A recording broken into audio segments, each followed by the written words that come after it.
مگر کہانی یہاں بھی ختم نہیں ہوتی۔ زمین کے مختلف حصوں میں کاربن سائیکل مختلف رفتار سے چلتا ہے۔ سمندروں میں ڈیزالٹ کاربن فضا کے مقابلے میں زیادہ پرانا ہوتا ہے۔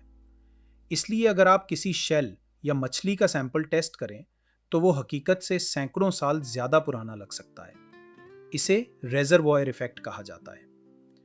ساحلی علاقوں میں تو یہ فرق مختلف ہوتا ہے، جسے ڈیلٹا آر سے ظاہر کیا جاتا ہے۔ جھیلوں میں ایک اور اثر ہے، ہارڈ واٹر ایفیکٹ، جہاں چٹانوں سے آنے والا پرانا کاربن پانی میں شامل ہو کر آرٹیفیکٹس کو بوڑھا دکھاتا ہے۔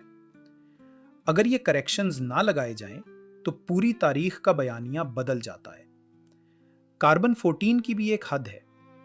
بہت زیادہ پرانے سیمپلز میں اس کا سگنل پس منظر کے شور میں دب جاتا ہے۔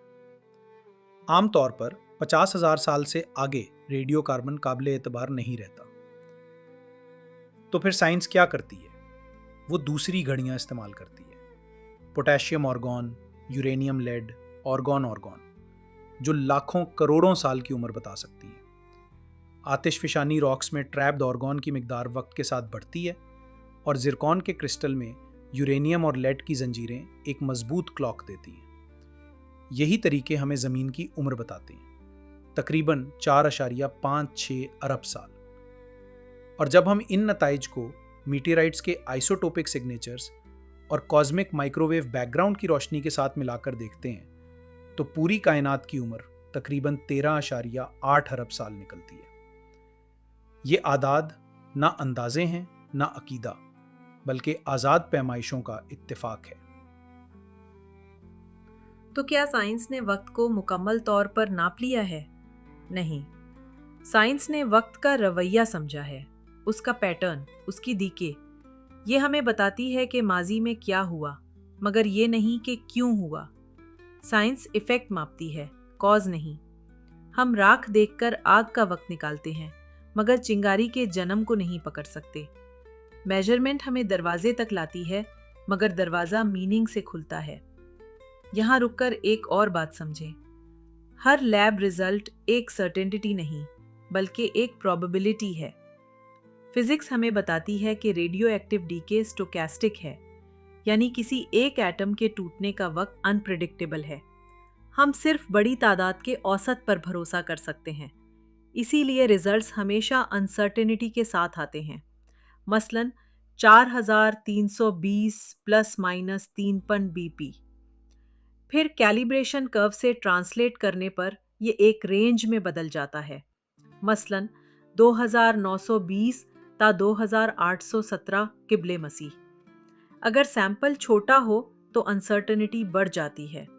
اچھی لیبز ایک ہی سیمپل کو کئی بار ٹیسٹ کرتی ہیں مختلف انسٹرومنٹس پر، تاکہ بائس کم ہو اور کانفیڈنس بڑھے۔ یہی سائنٹیفک آنیسٹی ہے، یقین نہیں، امکان، مگر ڈسپلنڈ امکان۔ اب ذرا بڑے منظر کو دیکھیں۔ سائنس کی خوبصورتی صرف اس میں نہیں کہ وہ جواب دیتی ہے، بلکہ اس میں ہے کہ وہ اپنی غلطی مانتی ہے۔ ہر کریکشن، ہر کرو، ہر انسرٹنٹی دراصل علم کی شفافیت ہے، اور یہی شفافیت سائنس کو مضبوط بناتی ہے۔ سیمپل سلیکشن میں بائس ہو سکتا ہے، کیلیبریشن ریجنل ہو سکتی ہے، ریزروائر ایفیکٹس کبھی درست نہ لگیں، مگر جب مختلف میتھڈز ایک ہی نتیجے کی طرف اشارہ کرتے ہیں تو یقین بڑھتا ہے۔ ریڈیو کاربن، ڈینڈروکرونالوجی اور ہسٹوریکل ریکارڈز اگر ایک ہی تاریخ بتائیں تو تصویر واضح ہو جاتی ہے۔ یہی کنورجنس سچائی کا سب سے قریب مفہوم ہے۔ اور پھر وہ لمحہ آتا ہے جب انسان خاموش ہو جاتا ہے، جب وہ جان لیتا ہے کہ وقت صرف گنتی نہیں، ایک احساس ہے۔ ہم وقت کو ناپتے ہیں، مگر وقت ہمیں بدل دیتا ہے۔ کاربن 14 کے ایٹم ہمیں بتاتے ہیں کہ ہر چیز میں واپسی کا ایک اصول لکھا ہے۔ یورینیم اور لیڈ کی زنجیریں ہمیں یاد دلاتی ہیں کہ تبدیلی ناگزیر ہے۔ کازمک بیک گراؤنڈ ریڈیشن کی مدھم روشنی کہتی ہے کہ ایک لمحہ تھا جب روشنی نے پہلی بار خود کو آزاد کیا۔ لیکن سوال باقی ہے، وہ لمحہ کیوں تھا؟ آغاز کا مقصد کیا تھا؟ اور کیا کبھی ہم اس لمحے کو دوبارہ دیکھ سکیں گے؟ شاید نہیں۔ شاید علم اور مسٹری ہمیشہ ساتھ چلیں، جیسے روشنی اور سایہ ایک دوسرے کے بغیر نامکمل۔ تو کیا سائنس وقت کو ناپتی ہے یا صرف اس کے نشانات؟ شاید دونوں، مگر معنی ہمیشہ انسان سے آتا ہے۔ ہم وہ مخلوق ہیں جو ایٹم کے زوال میں بھی نظم دیکھتی ہے، اور نظم میں خالق کا اشارہ۔ یہی روانی کی تلاش ہے کہ کائنات کے حساب کتاب کے پیچھے کہیں ایک شعور چھپا ہے جو خاموشی سے سب کچھ دیکھ رہا ہے۔ اگر آپ یہاں تک پہنچ گئے ہیں تو یہ تجسس آپ میں زندہ ہے۔